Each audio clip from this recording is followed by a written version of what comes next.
anak itu masuk ke kuali. Astagfirullah. Kok bisa gitu loh? Ternyata di samping ini ada kursi.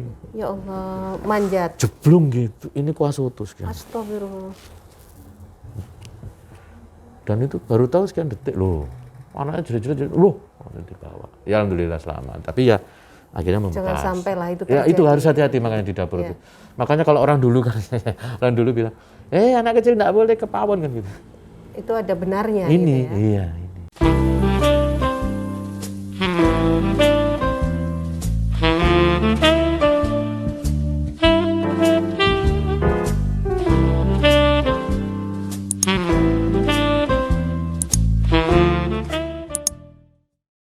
Halo, Assalamualaikum warahmatullahi wabarakatuh. Ketemu lagi dengan Erin Erniati and Family, tentu saja di Erin Erniati Channel. Nah, teman, pernahkah Anda yang Anda lakukan misalkan tiba-tiba anak Anda tersiram air panas atau juga tiba-tiba terkena api dan sebagainya, ini yang panik duluan biasanya ibunya atau orang tuanya, emak-emaknya terutama ya, tidak mengatasi apa yang terkena luka anaknya, tapi justru bingung, tidak tenang, dan ini banyak terjadi.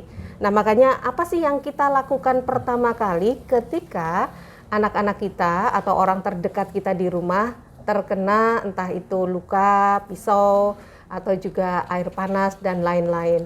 Apakah biasanya mengolesi dengan odol? Ini yang sering terjadi gitu ya. Makanya kalau ingin mengetahui seperti apa solusinya, saya langsung saja mengajak Dr. Denny Nugroho. Beliau ini dokter Puskesmas Kedung Solo. Assalamualaikum Dok, selamat pagi. Ya, senang sekali nih ketemu langsung saya ajak ke sini ya setelah tadi ngobrol di Radio Suara Sidoarjo ya. Karena gini Dok, dari data yang ada cukup banyak tidak sih orang rumah biasanya heboh duluan gitu daripada mengatasi yang luka gitu Dok. Iya Bu Erin, jadi memang kalau itu istilahnya kecelakaan di rumah ya. Kecelakaan rumah tangga. Kecelakaan di rumah tangga ya, bukan kekerasan dalam rumah tangga. Lain lagi urusannya itu nanti, P2A itu nanti. Jadi kecelakaan di rumah tangga itu kasusnya lumayan loh. Ada datanya Dok? Mohon maaf tadi kan saya enggak siap ya, tapi iya adalah pokoknya berapa gitu ya. Cukup besar lah begitu. Iya, cukup signifikan juga. Kemudian dari sekian jumlah kasus itu, terbanyak itu pada anak-anak. Itu korbannya. Iya, korbannya. Atau usia prasekolah, apras itu. Itu dari sekian itu anak-anak itu yang terbanyak adalah kena air panas. Kemudian kedua benda tajam, pisau, gunting, bahkan staples. Waduh. Itu. Bahkan alat tulis, bolpen, pensil bisa melubangi kulit bahkan ke mata. Iya betul. Karena kan benda runcing juga. Betul. Karena anak-anak itu harfiahnya, kalau anak-anak usia segitu itu mencoba-coba dan ini teorinya dari ilmu kejiwaan itu suka memasukkan ke lubang. Mohon maaf gitu ini diartikan saya saja, saya masih ingat saya dulu masih kecil itu coba bayangkan memasukkan paku ke dalam stop kontak. Tersetrum saya. Dan saya gigit, maaf ya ini saya cerita. Saya gigit itu, kesetrum tuh kaget saya, hampir pingsan itu. Saya masih kecil belum sekolah di Surabaya. Nah, kalau domestik di rumah tangga itu banyak sekali, terbanyak tuh air panas, air panas. Jadi pengawasan kurang di rumah kan biasanya ayahnya kerja, ibunya di rumah sambil memasak, ngomong anak, tidak ada pengasuh ya. Iya betul. Itu tersiram air panas, kemudian ini yang nanti mungkin saya bisa membantu tips-tipsnya yang ringan tapi sangat bermakna membantu. Betul. Penanganan pertama pada kecelakaan. Iya. Yang sering terjadi tersiram air panas. Di rumah. Mae nangdi. Gitu. Ya, mae nangdi. Ada di sebelahnya padahal ya. Nah itu mulai hal barang itu di atas kompor sampai pada dalam termos. Ada. Ini pernah kejadian. Jadi kita bisa langsung ya, misalnya kita ngomong masalah kena tersiram air panas, tindakan apa yang perlu kita air lakukan? panas itu pitfall-nya, hal kelirunya dulu saya kesalahan, sampaikan. Iya. Tindakan yang dilakukan orang dulu. Biasanya orang dulu itu turun-temurun kasih pasta gigi. Ya. Loh, kenapa? Loh kan dingin. Padahal tidak, itu justru memperlebar lukanya. Kemudian diberi macam-macam lah, bahkan sampai Iya, dan macam-macam itu sudah Emangnya salah. sate gitu.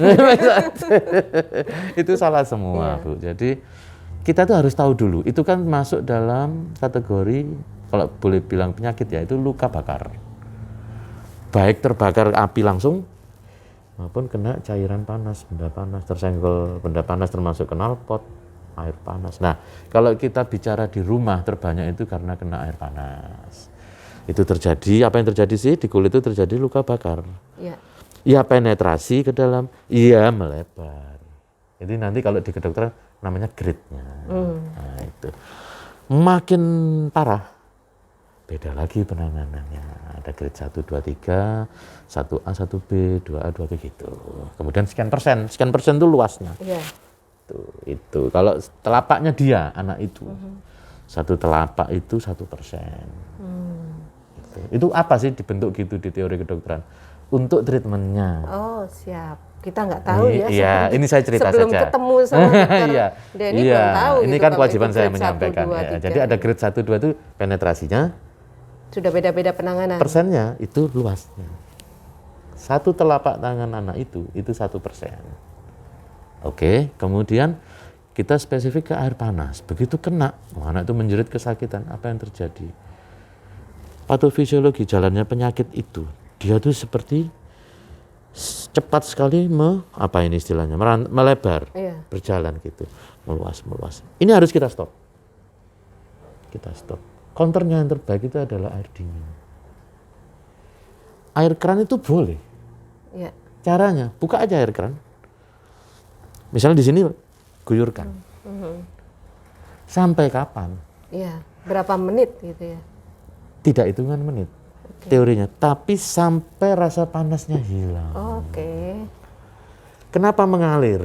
Disyaratkan mengalir airnya. Itu ada tanda fisik kalau misalnya anak kecil kan belum bisa bicara di bawah 1 tahun gitu. Betul. Apakah tanda misalnya tidak merah lagi? Iya, kemerahan dan ini mimiknya dia. Kalau dia tidak bisa bicara ya mimiknya. Dia kan merintih, dia tidak merintih lagi. Jadi saya ulangi, terbaik adalah air mengalir, ya. Kemudian itu sampai kemerahannya hilang atau sampai anaknya tidak merintih lagi. Apa tujuannya? Supaya nyetop tidak melebar, itu aja, dan tidak ke dalam. Ya. Itu air dingin, berarti air es juga bisa ya? Bisa. Air di kulkas gitu? Bisa. Kenapa sih harus mengalir? Karena itu juga ada efek secara fisika, itu mengalirkan panas. Siap. Karena yang merusak itu hawa panasnya. Kulit ini tidak bisa menahan hawa panas. Iya. Jadi apalagi hati yang panas ya. Kulit hati. Seperti itu. Jadi, itu kalau lukanya tertutup ya, Bu ya. Tertutup. Bisa jadi kalau grade-nya yang sudah. Ya, betul. Itu pada orang dewasa terjadi terbanyak itu tersetrum. Tukang biasanya. Ya. Tukang bangunan naik betulin apa itu. Setrum. Itu sampai mengeluh terbuka seperti keiris. Wow, itu ya. Itu lain lagi itu. Udah. Itu grade 3. Itu harus ke rumah sakit segera. Nah, setelah tadi kan air yang mengalir ya, kalau yang terkena kena siram air panas, kemudian tindakan apa yang perlu kita lakukan? Apakah hanya air saja semua? Ya, oke. Air sudah selesai, anaknya tenang. Ada salep oles itu ada. Merek tertentu boleh. Langsung kita sampaikan, ini anak saya kena air panas. Salep apa? Nanti diberitahu. Bisa dibeli bebas. Itu dipakai sehabis mandi. Mandi apakah boleh kena air? Boleh, asalkan tidak luka terbuka ya. Oh iya, ini masih belum, biasanya kan ada yang melepuh gitu ya dok? Itu derajat 2. Oh siap. Kalau derajat 1A, 1B itu hanya kemerahan saja, terasa panas perih. Kalau derajat 2, timbul melepuh atau bula namanya. Itu kalau orang dulu dipeletes, keluar air. Ada airnya masuk ke situ. Air dari luar, kita mandi apa itu. Ini kalau sudah ada melepuh, orang-orang itu kelirunya. Sesegera mungkin dilubangi, ditusuk atau digunting. Iya. Karena menganggap ini jelek. Iya, padahal salah, coret sudah. Apa yang harus dilakukan? Ya dibiarkan sampai dia ngelupas sendiri. Kalau ngelupas sendiri itu fisiologinya tubuh itu regenerasi kulitnya berjalan baik. Kalau kita paksa, coba jangan bayangkan. Nggak siapkan tubuh. Akhirnya apa? Cacat nanti. Luka ya? Iya, seumur hidup kan bekas, kasihan kan. Itu bula namanya atau melepuh. Nanti itu kalau misalnya derajat 2, kan penanganannya setelah kasih air ya, setelah enggak terasa panas, kasih salep. salep. Sampai dia melepuh sendiri, melupas sendiri. Kalau sudah melupas, ya tetap salep sampai baik. Ya. Itu bisa kembali lagi ya? Insya Allah bisa. Kalau anak-anak mungkin lebih mudah ya. Anak-anak lebih mudah karena regenerasi lebih cepat. Kembalinya. Ya. Betul. Ya hanya itu aja. Ya. Kalau misalnya sudah air panas, kemudian kita salah penanganan, mending dibawa ke dokter atau masih bisa ditangani sendiri? Ya, kalau terpaksa, waduh, sudah terlanjur ini salah. Ya. Bawa ke dokter. Bisa ke ahli kulit, ya, dokter umum juga bisa. Nanti, insya Allah bisa. Nanti akan dilihat, di review lagi, oh ini begini, penanganannya ada khusus nanti. Gitu, Pak. Intinya itu adalah pada saat kejadian itu tadi yang jenengan sampaikan. Pertama kali. Iya, jangan panik. Ya memang itu anakku gitu, apalagi kecil. Betul. Saya dulu, maaf saya cerita, anak itu masuk ke kuali. Astagfirullah. Kok bisa gitu? Ternyata di samping ini ada kursi. Ya Allah, manjat. Jeblung gitu, ini kuasutus kan. Astagfirullah. Dan itu baru tahu sekian detik loh, anaknya jerit-jerit, loh, dibawa. Ya alhamdulillah selamat. Tapi ya akhirnya membekas. Jangan sampai lah itu terjadi. Ya itu harus hati-hati makanya di dapur itu. Makanya kalau orang dulu kan, orang dulu bilang, anak kecil nggak boleh ke pawon kan gitu. Itu ada benarnya. Ini, gitu ya? Iya ini. Orang tua itu apa? Kadang-kadang kan fokus di ini anaknya nggak kelihatan. Iya. Ya, itu loh Bu. Biasanya multitasking ya, belum selesai ini, itu, apalagi ibu itu ibu-ibu. biasanya, kasihan saya sebenarnya lihat itu, iya. Ya, itu masih luka bakar ya. Tapi kalau luka kena pisau atau benda tajam, penanganannya, pertolongan pertamanya seperti apa dokter? Ya baik, kemudian kita menginjak ke luka karena benda tajam. Bisa teriris, bisa tertusuk, ya atau tertebas juga bisa, gunting juga bisa. Saya pernah menangani gunting itu kan kalau pembuka kan 2, nancep semua. Ya itu penanganannya pasti dia berdarah dong. Ya, apalagi kena pisau. Itu biasanya anak kecil mainan. Pisau. Begitu kita tahu anak kita korban apa, langsung singkirkan dulu barang-barang penyebabnya. Kita fokus lukanya.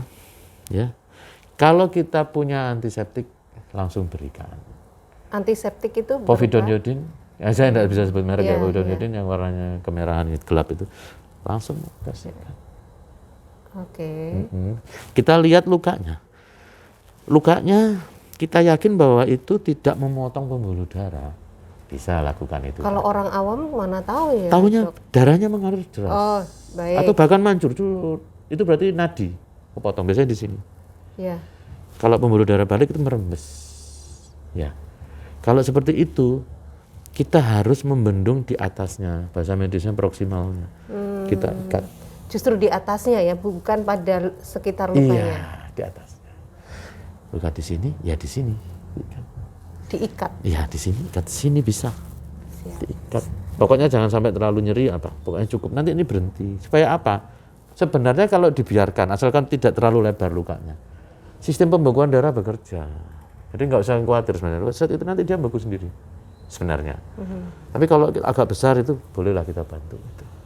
Ya, jadi pertama begitu terus kita singkirkan benda penyebab, kemudian kita kasih antiseptik bila mana itu lukanya memungkinkan. Ya. Terus kita lihat darahnya kalau kok merembes ya, bisa kita ikat. Nggak lama itu sekian menit sudah bisa dilepas. Hanya itu aja. Ya. Nah, kadang kalau seperti saya gitu ya, saya juga masak gitu ya. Kemudian kena pisau itu sudah dikasih obat misalnya entah itu obat merah atau apa, antiseptik gitu. Kemudian ditutup gitu. Plaster. Langkah seperti itu benar nggak? Memang benar. Jadi tadi setelah dikasih antiseptik, perdarahannya minimal ya, nggak usah diikat kan berarti kita tutup lah. Kalau misalnya di jari, biasanya ibu-ibu habis masak gitu, plaster. Ya kan? Iya. Udah. Kalau peluang infeksi itu karena apa ya dok? Karena penanganannya satu tidak cepat dan tidak bersih. Nah itu terjadi pada saya ini dok. Oh. Lukanya ini saya sering kena pisau gitu kan. Waktu itu kena pisau, ya ini sampai jeglong ini dok. Kemudian ya agak parah lah ini. Kemudian setelah saya kasih obat gitu antiseptik, kena ini saya kasih apa? Plester. Iya. Nah, ternyata setelah 1 hari, 2 hari, ini ada sesuatu ini karena sakitnya itu renyang gitu. Oh iya, berarti sarafnya ada. Nah, kemudian saya kira plesternya ini terlalu ketat. Iya. ternyata setelah saya buka saya sudah nggak tahan dok, ini pasti infeksi, ternyata benar. Membengkak sedikit, kemerahan. Bukan hanya membengkak, demam. sudah banyak nanah. Oh iya. Nah itu karena kurang bersih atau Ya karena? kebetulan mungkin kurang bersih, ada kuman masuk. Memang di kulit kita sudah cuci tangan, sabun nanti satu apa, itu nanti tumbuh lagi kuman. Dari sekitar-sekitarnya kita pegang ini mungkin ya apa. Ya. Jadi kalau teriris berarti kan membuka. Kulit ini kan barier pertahanan penutup. Kalau terbuka berarti invasi, penyerbuan kuman bisa masuk. Dari ini kan kuman. Oke. Iya, itu jadi berarti langkah pertama itu dicuci dulu. Itu langsung dikasih soalnya waktu itu. Oh ya. Jadi sebenarnya kalau dicuci itu opsional. Bisa begitu teriris, teriris darah mengalir kan, kita keran itu ada mengalir sini. Nah, itu tidak saya lakukan waktu itu. Boleh. Enggak harus. Oh, siap. Setelah itu antiseptik. Ya toh? Plester. Enggak apa-apa sebenarnya. Ya enggak tahu mungkin waktu itu. Iya, ya, waktu itu memang apes saya. mendapat jackpot. Dapat jackpot. Kalau sudah terjadi ya dibersihkan. Bisa dibersihkan sendiri atau ke dokter bisa. Iya. Iya. Baik. Iya. Nah, kalau tadi kan memang luka yang kena benda tajam gitu ya. Itu yang perlu dilakukan. Sekarang bagaimana kalau anak-anak sekarang kan terlalu ekspresif gitu ya, aktif. Ada benda-benda yang sukanya yaitu tadi dimasukkan ke lubang. Nah, ke mulut gitu misal. Ini misalnya terjadi ya. Semoga saja tidak terjadi pada putra-putri Anda atau orang-orang terdekat ya, teman. Tapi kalau itu terjadi dimakan gitu, ketelan, apa yang perlu kita lakukan? Kesedak gitu. Tidak hanya koin loh, kadang-kadang anak kecil makan yang agak besar. Iya betul. Bakso gitu kan. Nah, apa yang kita lakukan? Iya. Bahayanya yang paling mengancam kalau terjadi misalnya anak kecil menelan sesuatu yang besar. Di mana rasionya itu lebih besar, membebani saluran pencernaan. Itu di sini ada 2 saluran. Yang paling luar ini saluran nafas dalam pencernaan. Biasanya anak kecil itu gupuh, ketelan kan besar. Iya. Ketelan akhirnya menyumbat. Kenapa? Karena salurannya itu kan 2 gini. Yang luar ini nafas, yang dalam saluran makan. Karena ada misalnya pentol bakso terlalu besar, dia membesar, menekan ini yang sempit, nggak bisa napas. Kelihatan sekali dia pucat, keringat dingin, membiru, tersengal-sengal, nggak bisa napas. Ada manuvernya, tapi harus tatak lo ya. Anak di depan kita, terpekap gini. Itu Heimlich namanya. Iya bisa. Orang tua. Kita bisa. Nanti keluar. Meloncat keluar gitu. Ada yang dipekan atau anaknya suruh duduk gini, kita pegangin aja depan duduk, tepuk belakang. Iya, bagian punggung atas ya. Bisa. Iya. Kalau masih nggak bisa ya UGD. Nah ini, mudah-mudahan tidak ada masalah penghambat UGD. Perjalanan ke UGD. Iya, maksud saya itu. Karena nafas hubungannya. Betul. Sering saya dapatkan, saya ada link ya dengan ini. Media sosial dari luar negeri, itu pertolongan pada anak-anak itu masih nutut kok sekian menit, jauh itu di negara Timur Tengah itu jauh hidup. Anaknya itu seolah-olah sudah meninggal, tapi dokternya memang sudah terlatih, ya gitu, malah dijungkir gini, dipukul sama dokternya. Keluar. Tapi ketika perjalanan ini apa yang kita mendampingi anak misalnya ke UGD? Di mobil ya? Iya betul. Yang kita lakukan? Kita gendong, kalau anaknya relatif kecil ya, kita gendong, kita longgari badan. Ya sudah itu aja. Mau apa lagi? Sambil dicoba. Ya. Baik. Nah ini sering terjadi. Satu lagi nih dok. Monggo. Nah satu lagi, ketika kita mengetahui di jalan ada korban kecelakaan gitu kan.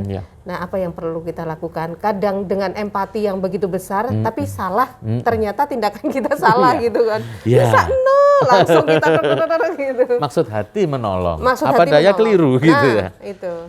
Ini saya bawa tadi kebetulan topik di sana dari Kementerian Kesehatan. Standar ini, standar internasional bahkan. Ini dia. Langkahnya yang betul itu adalah call 119, amankan diri, penolong. Artinya begini, jangan sampai itu misalnya masih berlangsung kejadian malah kita yang mau nolong ini malah celaka. Dan memastikan calon penolong ini mampu, baik secara mental maupun secara teknik. Kemudian lingkungan. Di jalan itu ada kendaraan lewat nggak? Ini amankan dulu. Kalau lingkungan tidak mungkin diamankan, bisa juga korban dipindah dengan syarat tertentu kondisinya. Baru mengamankan korban, baru turun kita bantu. Ya. Prinsipnya ini. Hubungi 119. Iya. Amankan diri. Iya. Lingkungan. Amankan lingkungan dan amankan korban. Ya, ini semua kita harus siap. Yang penolong. Ya, ini. Nah, tadi sudah saya jelaskan, bagaimana kalau ini mengalami hambatan? Bagaimana kalau ini kita tidak aman? Nah, itu macam-macam. Jadi kalau misalnya tidak bisa dihubungi, ya kita terpaksa harus turun, paling tidak menstabilkan, paling tidak kita menilai korban ini loh. Tadi saya telah sampaikan di sana bahwa sebenarnya harus kita pilah dulu kondisi korban itu. Kalau misalnya kita harus turun, kita pilah korban ini masih bisa ditolong atau tidak. Artinya masih bernyawa atau tidak. Berarti tidak ada salahnya kita mengetahui denyut nadinya juga. Pastikan masih hidup. Setelah pastikan, oh hidup. Kedua, tanda-tanda vitalnya, syarat-syaratnya ini memenuhi apa tidak. Itu kalau di dunia emergency kedokteran itu ada 2. Survei primer, survei sekunder. Survei primer itu ada 3. ABC bahasa Inggris, airway, breathing, circulation. Airway itu jalan nafas, Bu. Kayak tadi anak kesedak tadi. Ya. Nafasnya tersumbat atau tidak, itu ada teorinya, dinilai dulu. Kemudian kalau oke, jalan nafasnya plong, breathingnya, nafasnya cukup enggak. Jadi caranya gimana nilai airway? Dekatkan telinga kita pada pipi korban. Dengarkan nafas tidak. Sambil lihat ke bawah. Di bagian mana itu, Dok? Kita dengarkan di dekat hidung sini. Dekat hidung. Iya. Siap. Dekat pipi korban. Sambil kita lihat ke bawah ke dadanya. Gerakan nafasnya. Ya ini kan orangnya harus siap betul penolongnya ya. Nah, ingat era pandemi jangan terlalu dekat dengan bisa nafas. Kalau bisa kita bermasker aja kita sudah tidak apa-apa. Setelah itu sirkulasi nanti terkait dia ada luka tidak, perdarahan tidak. Nah itu surveinya ABC. Setelah itu sambil kita cek kesadarannya. Kan ada tuh orang langsung pingsan. Iya, betul. Sambil caranya ya dipanggil gitu. Di sini ada. Nih, nah ini ada dipanggil. Pak, Bu, jawab apa tidak? Kalau tidak jawab, tidak ada respon, ikuti langkah selanjutnya. Tadi ABC, pernafasannya breathing ini dilonggarkan, ikat pinggang, baju dan lain-lain. Iya. Ini sudah mulai dulu zaman saya sekolah sampai sekarang masih dipakai. Ya seperti itu. Tetap ya. Baik. Ya, intinya semoga saja kita lebih banyak berhati-hati lah. Iya, betul. Kita berhati-hati tapi orang lain yang tidak, kita juga kena musibah, semuanya lah untuk berhati-hati. Dokter Denny, terima kasih banyak. Kita sudah ngobrol di Erin Erniati Family Channel. Tentunya terima kasih banyak. Semoga ini bermanfaat, teman. Obrolan singkat tapi bisa membantu teman-teman kalau terjadi kecelakaan, apa yang perlu kita lakukan ya. Pertolongan pertama pada kecelakaan, terutama domestik gitu di rumah. Jadi teman-teman tidak bingung sendiri, sudah tahu tindakan apa yang perlu Anda lakukan supaya semuanya selamat dan sehat. Terima kasih. Anda sudah menyimak di Erin Erniati Family Channel. Jangan lupa untuk subscribe, kemudian komen dan like channel ini. Terima kasih Dr. Denny Nugroho, Dokter Puskesmas Kedung Solo, Porong, Sidoarjo. Wassalamualaikum warahmatullahi wabarakatuh. Waalaikumsalam warahmatullahi wabarakatuh.